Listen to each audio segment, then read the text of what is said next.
కాలం అడుగడుగున పరీక్షలు పెడుతుంది. తట్టుకుని నిలబడ్డవాడే విజేత. సంక్షోభాలు వ్యక్తులను, వ్యవస్థలని సానబెడతాయి. అలు పెరగకుండా కలబడితేనే నిలబడతాం. మారుతున్న మార్కెట్ పోకడలను అందిపుచ్చుకుంటేనే పోటీ ప్రపంచంలో నెగ్గుకు రాగలం. అవసరమే అన్ని అన్వేషణలకు మూలం. గూగుల్ను నడిపిస్తోంది ఆయనే. పెప్సీకి నూతన రూపం ఇచ్చింది ఆమె. అంతర్జాతీయ ఆర్థిక వ్యవస్థను తీర్చిదిద్దింది భారతీయుడే. కొన్ని పేర్లు చెప్పిన వెంటనే వారు ఎలా ఇంతటి విజయాలు సాధించారంటే టక్కుని చెప్పడానికి మనకు అన్ని విషయాలు తెలియకపోవచ్చు. కానీ ఒకసారి తెలుసుకునే ప్రయత్నం చేద్దాం. వీరందరూ ఎందుకు ప్రత్యేకమయ్యారని కూడా అర్థం చేసుకునే ప్రయత్నం చేద్దాం. సుందర్ పిచై, అమర్త్య సేన్, ఇందిరా నూయి, రఘురామ్ రాజన్, అరవింద్ కృష్ణ ఖచ్చితంగా అసాధారణ వ్యక్తిత్వం కలవారు. మిగతా వారికంటే భిన్నమైన వారు. వారు ఎందుకు ప్రత్యేకమైన వారు అన్నది తెలుసుకోవాలి. భారతీయ మూలాలున్న మనవాళ్లు ప్రపంచ విజేతలుగా నిలవడమే కాకుండా వారందరూ అగ్రశ్రేణి అమెరికన్ విశ్వవిద్యాలయాలలో తమ బ్రెయిన్స్ ని మరింత పదును పెట్టుకున్నారు. MIT Massachusetts institute of technology నుండి రఘురామ్ రాజన్ పిహెచ్డి చేశారు.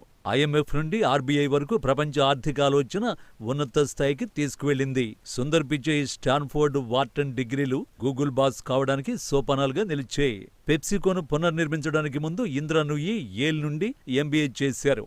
IBM అధిపతి అరవింద్ కృష్ణ ఇలినాయిస్ విశ్వవిద్యాలయంలో శిక్షణ పొందగా, నోబెల్ గ్రహీత అమర్త్య సేన్ లా, వెల్ఫేర్, ఎకనామిక్స్ లో సరికొత్త ఆలోచనలను హార్వర్డ్ లో చేయగలిగారు. తన మెదడుకు పదును పెట్టి ప్రపంచం గర్వించదగ్గ ఆర్థిక రంగ నిపుణుడు అయ్యారు.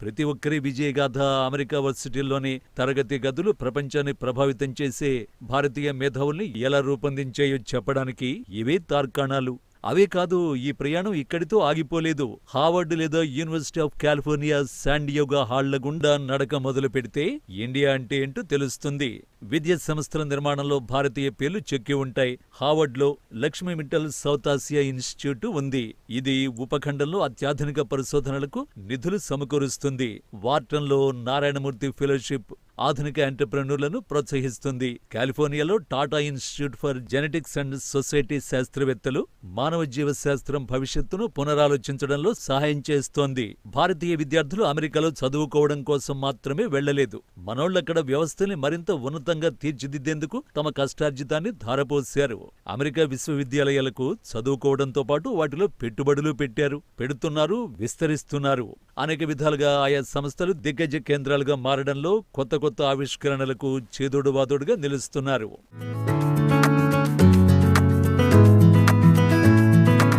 ఇదంతా మనోళ్లు అమెరికాలో చేస్తున్న సామాజిక బాధ్యత. కానీ అసలు చిక్కేంటంటే అమెరికా విశ్వవిద్యాలయాలు ఇప్పుడు సంఘర్షణలు కూరుకుపోయాయి. బడ్జెట్ కోతలంటూ ఓవైపు, సంస్కృతి యుద్ధాల పేరుతో మరికొంత పొలిటికల్ ఇన్ఫ్లుయెన్స్ ద్వారా అత్యున్నత స్థాయి విద్యా కేంద్రాలు నేలబారుగా మారుతున్నాయి. ట్రంప్ సర్కార్ పిచ్చి ఆలోచనలతో ఆశాబహులైన భారతీయ విద్యార్థులు ఏం చేయాలో అర్థం కాని పరిస్థితుల్లోకి నెట్టేయబడ్డారు. యూదు వ్యతిరేకత, శ్వేతజాతి వ్యతిరేక జాత్యహంకారం, వైవిధ్యం, సమానత్వాన్ని ప్రదర్శించినందుకు కొందరు విద్యార్థులను అమెరికా ద్రోహులుగా ముద్రవేసి వారి జీవితాలను చిన్నాభిన్నం చేస్తోంది. క్యాంపస్లను ట్రంప్ సర్కార్ శిక్షిస్తోందన్న ఆరోపణలు ఎదుర్కొంటోంది. అయితే ఆ సంస్థల్ని ఎందుకు ప్రారంభించారన్న బేసిక్ మూలాన్ని ట్రంప్ మరిచిపోతున్నారు. విద్యా స్వేచ్ఛ, భావస్వేచ్ఛ వ్యక్తీకరణపై దాడి చేస్తున్నాడు. గత అధ్యక్షులు ఏ రెండు ప్రధాన పార్టీలకు చెందినవారైనా లేదా వారు ఏ సైద్ధాంతిక విశ్వాసాన్ని నమ్మినా అమెరికా మేధో జీవితాన్ని ప్రపంచానికి కొత్తగా పరిచయం చేసిన ఉన్నత విద్యా స్తంభాల జోలికి వెళ్లలేదు. కానీ ట్రంప్ వెళ్లాడు,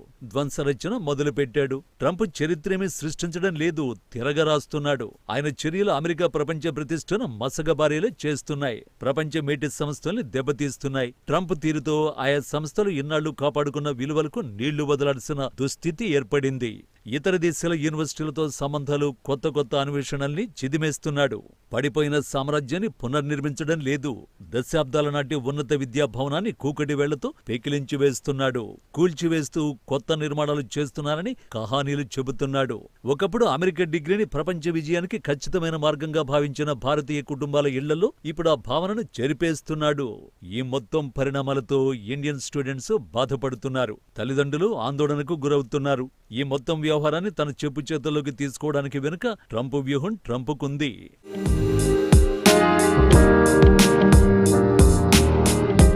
మేధో స్వాతంత్ర్యం, విద్యా ప్రతిభకు ప్రతీక అయిన హార్వర్డ్, కొలంబియా వంటి ఉన్నత సంస్థల్ని లక్ష్యంగా చేసుకోవడం ద్వారా తనను ప్రశ్నించే వ్యవస్థల్ని నిర్వీర్యం చేయాలని సంకల్పించాడు. విద్యా వ్యవస్థలో భయం కలిగించాడు. పెద్ద పెద్ద సంస్థలే ప్రభుత్వం చెప్పినట్టు నడుచుకోవాలన్నప్పుడు ఇక మిగతా వాళ్ల పరిస్థితి ఏంటి?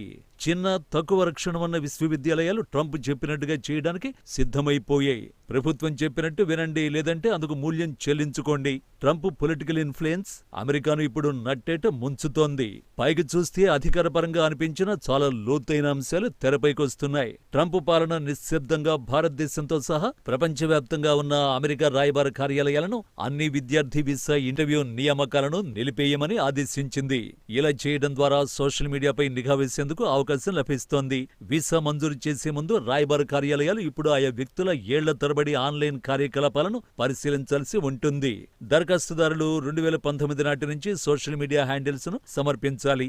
విదేశాంగ శాఖ అందుబాటులో ఉన్న సమాచారాన్ని తెలుసుకుని తగిన విధంగా వ్యవహరిస్తోంది.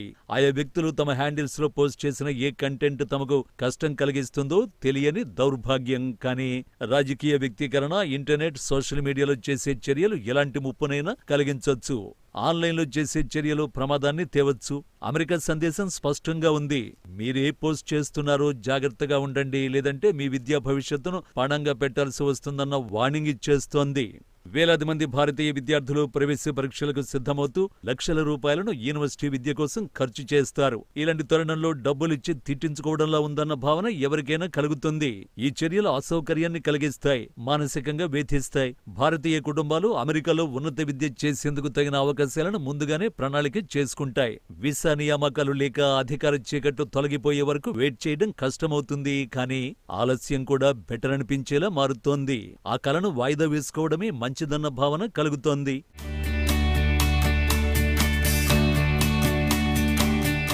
2023లో భారతీయ విద్యార్థులు చైనా దేశస్తుల్ని అధిగమించి 3.3 లక్షలకు పైగా నమోదులతో అమెరికాలో అతిపెద్ద అంతర్జాతీయ విద్యార్థి సమూహంగా ఆవిర్భవించారు. వారిని అంతర్జాతీయ విద్యార్థి సమాజానికి మూల స్తంభంగా అమెరికా అధికారులు కూడా విస్తృతంగా చూశారు. మనోళ్లు విద్యాపరంగా, సాంస్కృతికంగా అనుకూలతను కలిగి సామాజికంగా బాధ్యతాయుతంగా ఉంటారు. వారు కేవలం విద్యను మాత్రమే చదువుకోవడం లేదు, ఉన్నత ఉద్యోగాలు మాత్రమే సంపాదించడం లేదు, అమెరికా జీవన విధానంలో భాగస్వాములవుతున్నారు. అంతర్జాతీయ విద్యార్థులు తరచుగా అధిక ట్యూషన్ ఫీజులు చెల్లిస్తారు. విశ్వవిద్యాలయాల నిర్వహణ బడ్జెట్లలో కీలకమైన భాగాన్ని మోస్తారు. సైన్స్, టెక్నాలజీ, ఇంజనీరింగ్, స్టెమ్ విభాగాలలో కూడా అధిక ప్రాతినిధ్యం వహిస్తున్నారు. తరచుగా అమెరికా ఆవిష్కరణ ఆర్థిక వ్యవస్థను పెంచుతున్నారు. అయినప్పటికీ వారి కష్టం, చర్యలను అమెరికా సర్కార్ వ్యతిరేకంగా చూస్తోంది. మనోళ్ల కష్టాన్ని అమెరికా పూర్తిగా విస్మరిస్తోంది. ఇలాంటి తరుణంలో హార్వర్డ్ విశ్వవిద్యాలయం అమెరికా ప్రభుత్వాన్ని ప్రశ్నిస్తోంది, ఢీకొడతానంటోంది. అంతర్జాతీయ విద్యార్థుల్ని చేర్చుకోకుండా నిరోధించడానికి ట్రంప్ సర్కార్ చేసిన ప్రయత్నాన్ని అడ్డుకోవడం ద్వారా అమెరికాలో వచ్చే రోజుల్లో ఏం జరగబోతుంది అన్నదానికి శాంపిల్ ఇచ్చింది. ఇప్పుడు కోర్టు ఆదేశం ద్వారా ట్రంప్ నిర్ణయానికి తాత్కాలికంగా బ్రేక్ పడింది. ఈ మొత్తం పరిణామం ప్రపంచ మేధావుల్లో ఆందోళనకు కారణమైంది. భారతీయ లివింగ్ రూములు, వాట్సాప్ గ్రూపులలో తల్లిదండ్రులు, విద్యార్థులు ఊహించలేని పరిణామం మొదలైంది. అమెరికా విలువైనదేనా అంటే ఏమో అన్నట్టుగా పరిణామాలు వినిపిస్తున్నాయి, కనిపిస్తున్నాయి. చాలా మంది ఇప్పటికే భవిష్యత్తును ఎలా డీల్ చేయాలన్న దానిపై ఫోకస్ పెట్టారు. భారత మీడియాలో ఇటీవల జరిగిన విశ్లేషణ ప్రకారం 2025 నాటికి అమెరికాలో భారతీయుల నమోదు 28% తగ్గుతుందని అంచనా ఉంది. మనోళ్లు అమెరికాకు ప్రత్యామ్నాయంగా యూకే, యూరోప్, ఆస్ట్రేలియా, కెనడా వైపు మొగ్గు చూపుతున్నారు. ఈ దేశాలు అదే సాంస్కృతిక ఆధిపత్యాన్ని లేదా పూర్వ విద్యార్థుల నెట్వర్క్ల లోతును అందించకపోవచ్చు. కానీ ప్రస్తుతానికి వారు తమ సొంత విశ్వవిద్యాలయాలపై యుద్ధం చేస్తున్నట్లు కనిపించడం లేదు. తాజా పరిణామాన్ని అర్థం చేసుకోవడానికి ప్రయత్నిస్తున్నారు. మరింత ఆందోళన కలిగించే విషయం ఏంటంటే ఆయా విద్యా సంస్థలో నిజంగా ఏం జరుగుతుందో అమెరికా బయట వస్తున్న వార్తలకు పూర్తి శాంక్టిటీ లేకుండా పోతోంది. అజ్ఞానం ఎక్కువైపోయింది. అంతర్జాతీయ విధాన నిర్ణేతలు, జర్నలిస్టులు కూడా తరచుగా సంక్షోభాన్ని పూర్తిగా విశ్లేషించడంలో విఫలమవుతున్నారు.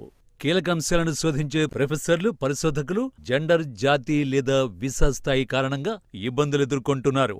వారిలో ఇప్పుడు భయం, అనిశ్చితి వెంటాడుతున్నాయి.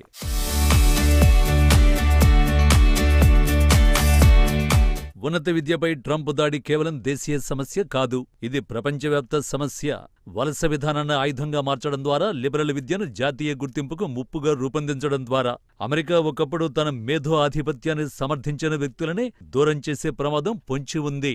ఇది ఇకపై వీసాలు, నిరసనల గురించి మాత్రమే కాదు. అమెరికా క్లాస్ రూంలో స్వేచ్ఛ ఆలోచన ప్రపంచ ప్రతిభకు ఒక స్థలంగా మిగిలిపోతుందా అనే దాని గురించి ఆలోచించేలా చేస్తోంది. అమెరికా అలా మారిపోతే ఆ గ్యాప్ ఫిల్ చేయడానికి మరికొందరు సిద్ధంగా ఉన్నారు. చైనా దాని నిఘా నియంత్రణతో దాని పరిశోధన విశ్వవిద్యాలయాలలో భారీగా పెట్టుబడులు పెడుతోంది. ఇంగ్లాండ్ మరింత మంది భారతీయ, ఆఫ్రికన్ విద్యార్థుల్ని ఆకర్షించడానికి వీసా నియమాలు సడలిస్తోంది. జర్మనీ, నెదర్లాండ్స్ వంటి దేశాలు కూడా ఆంగ్ల భాషా కార్యక్రమాలను అందించడానికి ఆసియా నుండి అగ్రశ్రేణి ప్రతిభావంతుల్ని ఆకర్షించడానికి ప్రయత్నిస్తున్నాయి. అమెరికా నష్టం వారి లాభం కావచ్చు. మార్పు ఇప్పటికే జరుగుతోంది. అది క్లియర్ గా కనిపిస్తోంది. రాబోయే సంవత్సరాల్లో అమెరికా ప్రసిద్ధ క్యాంపస్ల నుండి తక్కువ మంది సుందర్ పిచాయిలు, ఇందిరా నూయిలు, రఘురాం రాజన్లు, అరవింద్ కృష్ణలు వస్తారన్నది మాత్రం నిజం. బహుశా లండన్, యూకే యూనివర్సిటీల నుంచి డాక్టర్ మన్మోహన్ సింగ్, శశి థరూర్, రాహుల్ బజాజ్లను మనం చూడొచ్చేమో. బ్రిటన్లో అంతే గౌరవనీయమైన సంస్థలచే రూపొందించబడిన అసాధారణ వ్యక్తులు ఉద్భవించొచ్చు. అంతిమంగా అమెరికా మేధస్సు ఇకపై వారి శాశ్వత వారసత్వం కాదు. తెలివైన యువ ప్రతిభావంతులు నెమ్మదిగా, నిశ్శబ్దంగా అమెరికాను వీడొచ్చు. మొన్నటి వరకు అమెరికాను అంతిమ గమ్యస్థానంగా చూసిన విద్యార్థులు ఇప్పుడు వేరే దేశాలను ఆల్టర్నేటివ్ గా చూస్తున్నారు. ఆ మార్పు ఇప్పటికే జరుగుతోంది. అది వచ్చే రోజుల్లో పూర్తి స్థాయిలో విజిబుల్ గా కనిపిస్తుంది.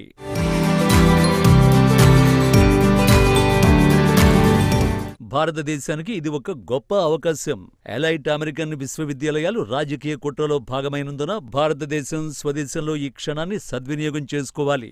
అమెరికా క్యాంపస్లో విద్యా స్వేచ్ఛ, విద్యార్థుల వ్యక్తీకరణ అంతర్జాతీయంగా ఎదురవుతున్న ఆంక్షలను ఎదుర్కొంటున్నందున భారతదేశం తనను తాను విశ్వసనీయ ప్రత్యామ్నాయంగా నిలబెట్టుకునే అవకాశం లభించింది.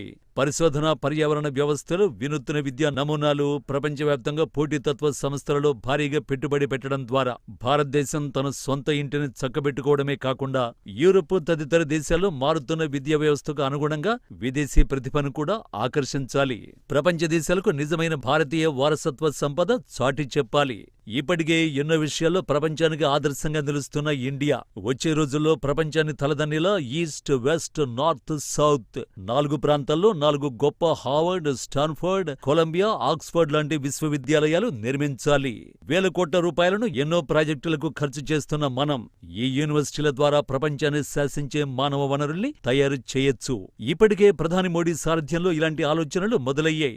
3వ టర్మ్ ద్వారా దేశానికి దిక్సూచిగా నిలిచిన ప్రధాని నరేంద్ర మోడీ ఇండియాను ప్రపంచ విజేతగా, వరల్డ్ ఎడ్యుకేషన్ సెంటర్ గా మార్చేందుకు ఇదే తగిన సమయం. విదేశీ విద్యార్థులను ఆకర్షించడం, ప్రపంచ పేరెన్నికగన్న అధ్యాపకుల్ని రప్పించడం ద్వారా ఇండియా వరల్డ్ ఎడ్యుకేషన్ లీడర్ గా ఆవిర్భవించాలి. ఇదేమీ కష్టమైన విషయమేమీ కాదు.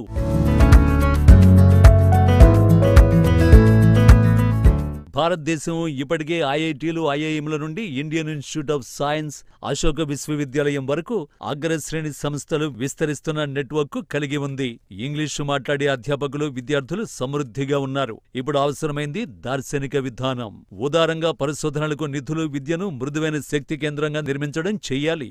అమెరికా ఆలోచనలు ప్రతిభకు ద్వారాలు మూసేస్తున్నట్టు కనిపిస్తే భారతదేశం భారతీయులకే కాదు, ప్రపంచానికి వాటిని తెరిచే ద్వారం కావాలి. ప్రపంచం మేటి విద్యారంగాన్ని గుప్పెట్లో పెట్టుకోవాలని అమెరికా శాసిస్తున్న వేళ ఇండియాకు అవకాశం అందిపుచ్చుకునేందుకు వేదిక కావాలి.